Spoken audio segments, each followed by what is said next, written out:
species that survives is being burdened down. No other species thinks like that, or not many other species think about it, I suppose. But you know what I mean. Survival of the fittest is just defunct. We're making people with major health diseases live a long time because we're all hell-bent on living to 80. Doesn't matter if the last 20 years have been diabetic on 24 drugs. Silly.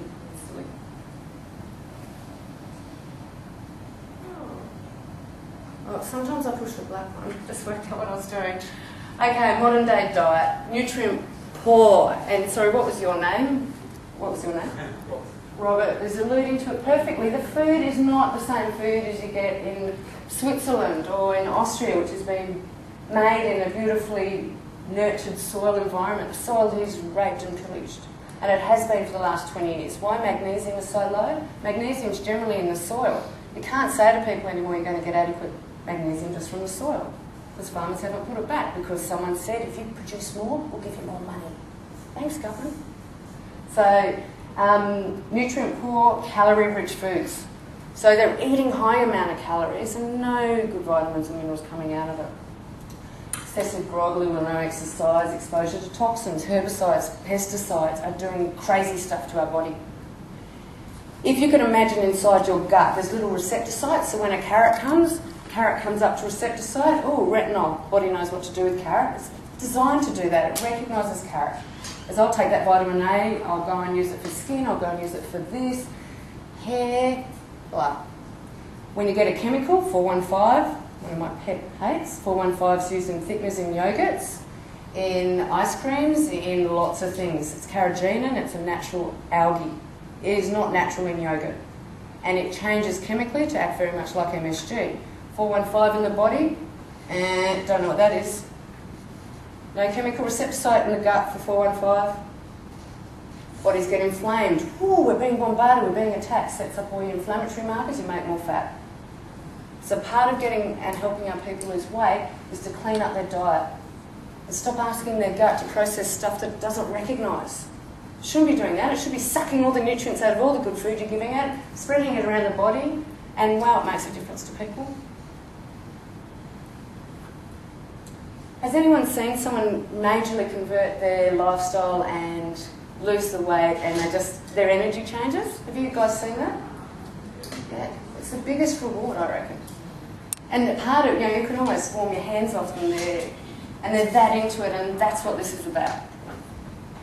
Negative thinking, which I'm not going to talk too much about here or in the next session, but the way we set up our day and frame ourselves in society makes a massive difference as well to our whole system. Okay, I'm just going to flick through these because you guys know this stuff. And sorry, just need a glass of water. You asked the question about carbs and fibrous carbs, blah, blah, blah.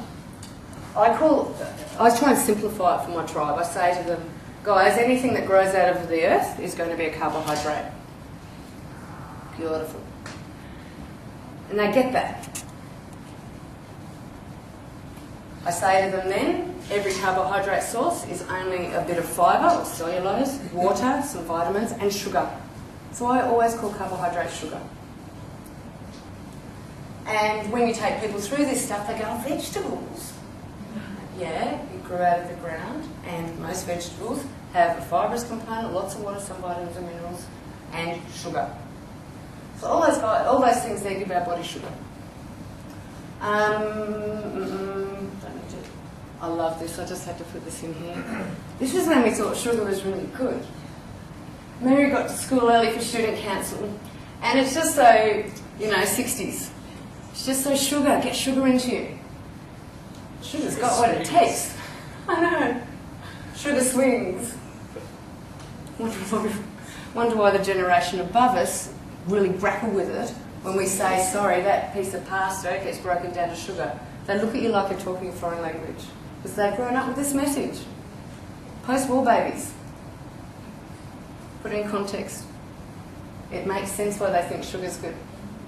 And then we came through in the 90s, Heart Foundation said don't eat fat, so they stopped eating bacon and eggs and butter and started eating more carbs because someone said let's do some labelling that says low fat.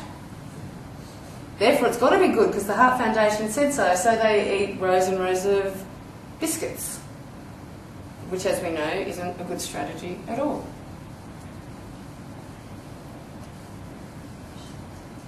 And I know if you sat your people down and you said to them, oh, how much sugar's in Coke, and gave them this little thing, oh, I never have that stuff, too much sugar.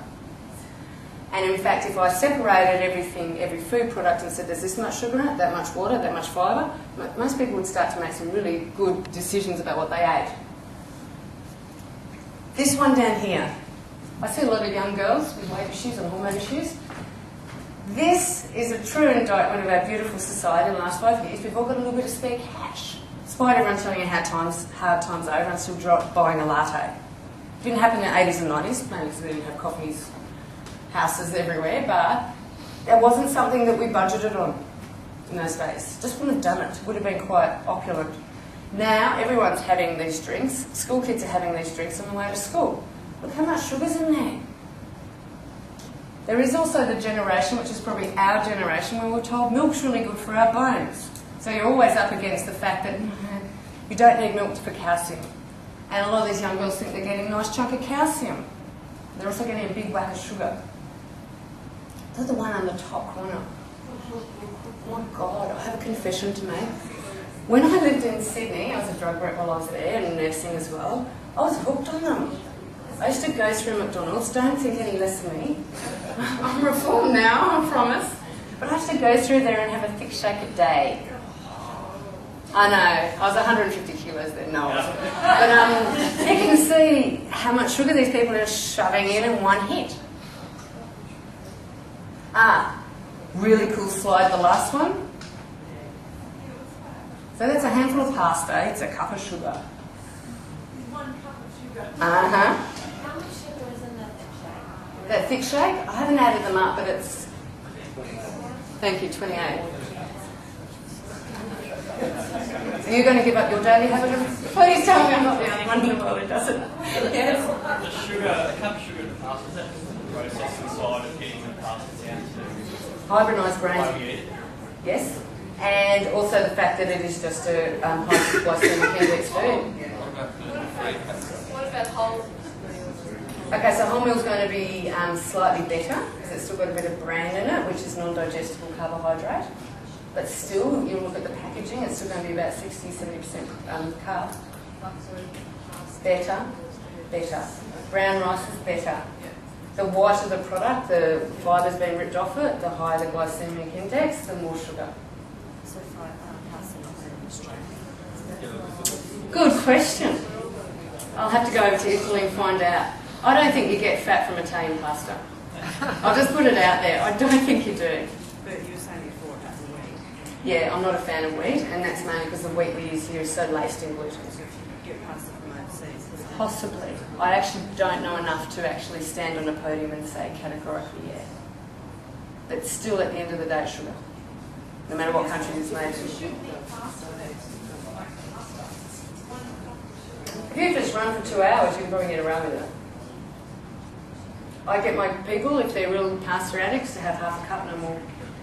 Sauce. And look, you're fine. So, you know, clearly we can eat these foods and find balance. So I'll just take 2 more. Yeah, you're right? I've heard basmati rice is better than brown rice. Better than brown rice. Yeah, because brown rice is higher in The GI. Might be splitting hairs over that one. I'm pretty sure the GI on both of them is around about 50. 40 to 50. I know, it's still carbohydrate. Yeah. So you cannot turn a plant source into protein or fat. It is still what it is. It's still sugar, a bit of cellulose and lots of sugar.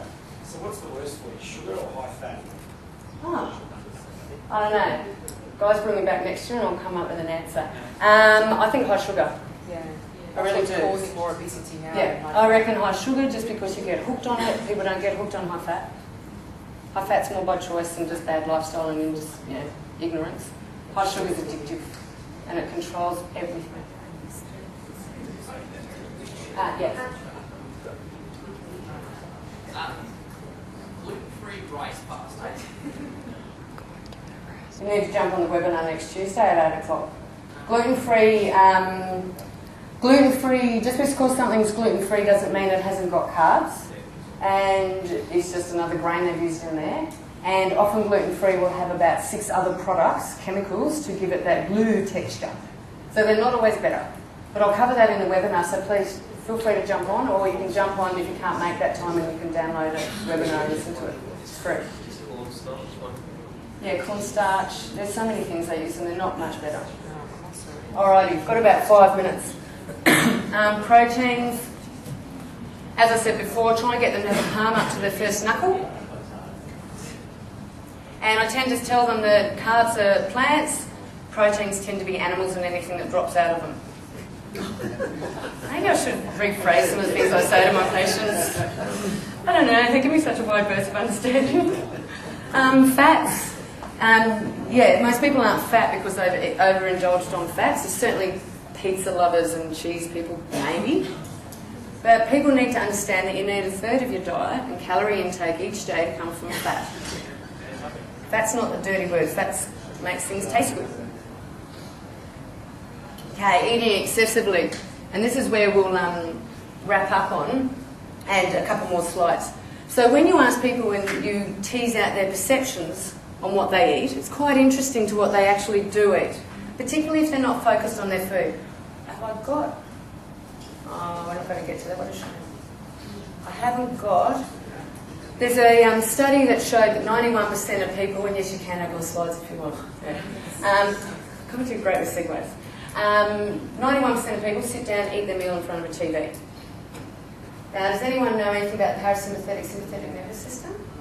Yeah, brain switched on, stress hormones being secreted, your body's ready to fight or flight and run for itself, getting glycogen to the opening up, heart rate going up, everything's on guard to fight. Gut gets switched off. It's not a life-saving mechanism. So if you're eating watching CSI or NCIS or the news, guess what's happening? Shoving food in, your gut is switched off. Poor little body, yeah, it just goes, oh, just shut it out. Why does she keep feeding me when she's stressed? Why can't you just turn the TV off or get away from the computer? Why can't she leave the stress work environment just for 10 minutes? So my stomach acid can switch on and I can break down this beautiful food. Obese people, 30% of them, 50% of them underestimate how much they eat. Basic fat loss strategies, I won't have time to go into this unfortunately, but I kind of tease it, there's 4 ways you can help people lose weight apart from falling in love with food. Decrease what goes in their gob, that's what Weight Watchers does. Increase their output, that's what you guys do, and everyone needs to be doing that. Food combining, zone diet, brilliant, love it. Protein, carb, every meal, protein, carb. Increase your metabolism.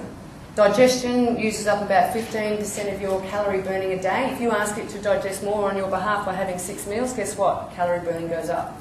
Great strategy. I love these big slides. Ooh, God.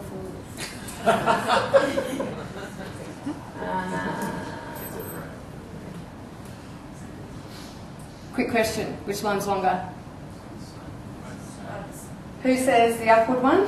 The vertical? Who says the horizontal? Both the same? Yeah, it's both the same. Interesting though, when you ask most people who probably aren't in an environment like this that knows the boom boom line, they will tell you that the vertical one is longer. So what happens with food and drinking? People will drink more from a short glass. So when you drink water, always this, and they eat less from I'll just make sure I've got that right, I'm pretty sure it's right, wide glass and from a tall skinny glass. So when you get alcohol, you get tall skinny glasses. Has anyone been on, has anyone tried Canadian pub? Oh my gosh, don't get it in a short glass, that's all I can say. Get it in a tall glass, guys. Other strategies, smaller plates, smaller forks and spoons. You don't hit your tribe with this up front. This is something you introduce, 3 months' time. Guess what? We're talking about today, guys. We're talking about fork sizes. And guess what? I brought in 6 forks. Why is it important? This is why. Take them through that one session. Organic.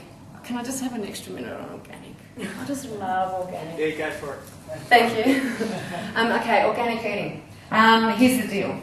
I love biochemistry. I've got, nursing background, blah, blah, blah. I didn't fully appreciate what organic meant.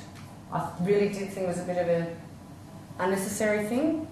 Now, about 12 months ago, even longer, there's an organic market on the coast, and they had an open day at one of their farms. Took my 3 kids down there. We learnt about soil. Organic soil hums along at about 35 degrees. It's hot. It's alive. It's got its own ecosystem, which gives our nutrients amazing powers. It gives our carrots, our ginger root, whatever's been grown in that soil, incredible powers. Now I'm sounding a bit loopy, you know what I mean. It charges them up with nutrients. So much so that when you go to the markets, I actually see a huge difference in the vibration of the vegetables. They want to jump in with you. They want you to eat them. And when you eat them, I understand. Okay, I'll cross to the other side. My poor kids. Yes, I know. They love it too. Organic's where it's at. A couple of reasons, apart from the food being alive, apart from it lasting longer, apart from it having the nutrients that we know every food used to have in this country 40 years ago, which doesn't have anymore.